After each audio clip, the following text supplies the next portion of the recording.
So, hello guys. So, anyway, good morning. So, ang daming nagsuggest sa akin guys na magtagalog daw ako sa aking video, ganun.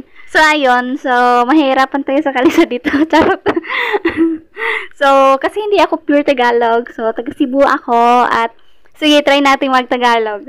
So, ayun guys, mga rason guys kung bakit po hindi ako naglalagay ng mga sound effects sa aking video. Dahilan po guys na nung naglagay po ako guys is na-restricted po ang aking account at saka meron akong violation. So, dahil doon guys, dahil doon sa aking mga sound effects. So, hindi ko sinasabing wag nyong lagyan ng sound effects yung mga video nyo guys.